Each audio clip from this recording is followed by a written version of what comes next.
Tapi sebelum praktek, ya alangkah baiknya ya kita pelajari dulu ya materi-materi yang berkaitan dengan persamaan dasar akuntansi. Yang pertama kita menganalisis ya sumber pencatatan akuntansi ya, karena nanti persamaan dasar akuntansi merupakan bagian dari siklus akuntansi ya. Terus yang kedua konsep persamaan dasar akuntansi, yang ketiga adalah analisis persamaan dasar akuntansi. Baik, kita bahas satu-satu. Yang pertama yaitu ya analisis sumber pencatatan atau bukti-bukti transaksi. Kemarin sudah kita bahas transaksi itu apa?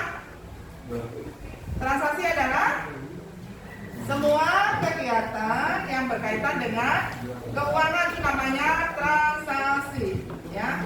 Maaf ya Mas, salah bahasa saja ya. Semua transaksi pasti harus disertai dengan bukti transaksi, karena bukti transaksi itulah yang nanti dijadikan sebagai sumber pencatatan atau sebagai sumber dokumen. Misalnya kalian melakukan transaksi pembelian secara tunai, pasti ada bukti transaksinya berupa apa biasanya? Ya, nota atau bond. Ya, terus misalnya kalian melakukan transaksi pembayaran, misalnya beli baju seragam di koperasi, berarti kalian akan menerima apa nak? Kwitansi. Ya, itu semua nanti kita kumpulkan bukti-bukti transaksi itu, ya dijadikan sebagai sumber pencatatan atau sumber dokumen, ya diurutkan sesuai kronologis. Apa artinya kronologis? Kronologis adalah berurutan waktu, dimulai dari tanggal awal sampai tanggal akhir. Itu ya. Kita bahas mengenai sumber pencatatan akuntansi. Itu berupa apa? Bukti transaksi. Ya. Seperti kita ketahui bahwa siklus akuntansi nanti ya. Kenapa kita bahas siklus akuntansi? Karena persamaan dasar akuntansi merupakan bagian dari siklus akuntansi. Ya, siklus akuntansi kita mulai adanya nanti kemarin sudah dibahas ya sedikit-sedikit ya. Apa tahap pencatatan? Ya, di tahap pencatatan inilah ya kita mulai melakukan apa? Transaksi. Transaksi yang disertai dengan apa nak? Bukti-bukti transaksi.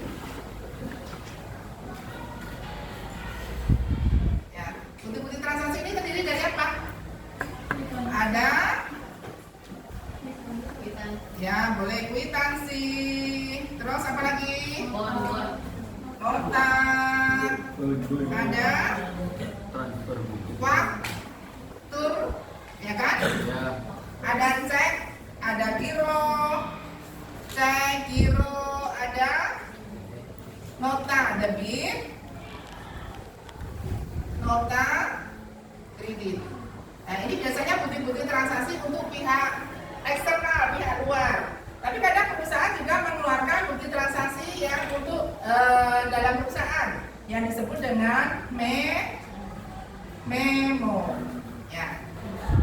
Jadi dari bukti-bukti transaksi inilah nanti ya akan kita jadikan sebagai sumber pencatatan atau sebagai dokumen. Ya. Ada yang pertama kwitansi, tadi bukti pembayaran secara tunai. Pastinya dalam kwitansi pasti harus disertai tanda tangan siapa? Penjual ataupun siapa nak? Beli. Penerima uang. Misalnya kalian bayar beli baju di koperasi, kalau tidak dikasih tanda tangan penjualnya atau penjaga koperasinya jangan diterima.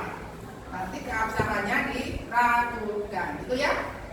Terus ada nota, misalnya belanja ke Indomaret ke apa? Ya, kalian bayar secara tunai, berarti ada nota.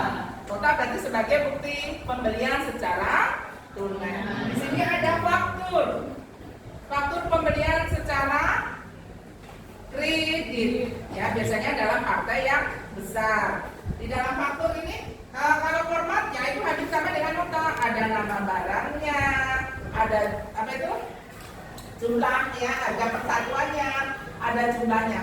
Tetapi kalau di dalam faktur ditambah dengan termin, yaitu syarat pembayaran. Ya, termin ya. bukan termin dengan termin. Pernah belajar mengenai cek and giro? Cek giro bisa dijadikan sebagai multi transaksi. Cek adalah surat perintah dari seseorang kepada bank agar membayar sejumlah uang yang tertulis di dalam cek. Ya. Kalau giro adalah surat perintah kepada seseorang agar memindahkan rekening. Jadi kalau cek, ya misalnya saya menuliskan lembaran cek kepada seorang siapa namanya misalnya Cahya sebesar 100 juta. Kemudian Cahya membawa ke bank untuk ditukarkan atau ditukarkan secara tunai. Bisa langsung ditukarkan, ya.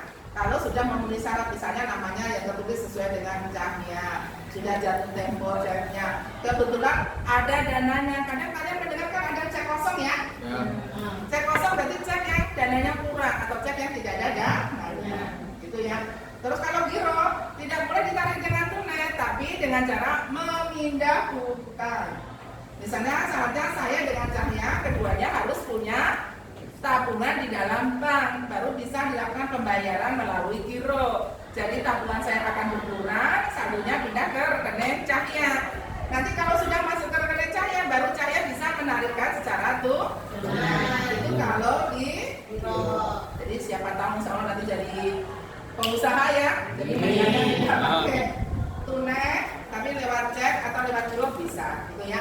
Dan itu juga sebagai ya bukti transaksi. Nota kredit kalau ada dalam pembelian secara online yang ada barang yang kita beli rusak atau tidak sesuai dengan kita pesan, bisa kita retur dikembalikan. Namanya ya disebut oleh nota kredit dan nota kredit. Itu ya. Ini adalah bukti-bukti transaksi yang digunakan sebagai sumber pencatatan. Ya. Ada pertanyaan ini untuk sumber pencatatan akuntansi ya? Sumber pencatatannya dari mana? Hai, halo. Sumber pencatatan bukti transaksi dari mana? Sumber pencatatan akuntansi dari mana? Dari bukti-bukti transaksi ya. Jadi sumbernya ini sumber dokumen namanya ya. Jadi dikatakan sebagai sumber pencatatan. Kalau sudah kita bahas mengenai konsep dasar akuntansi.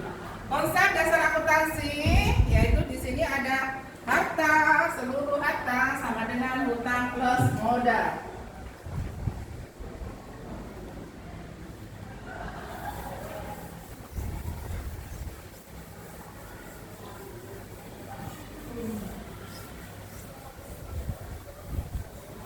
Iya.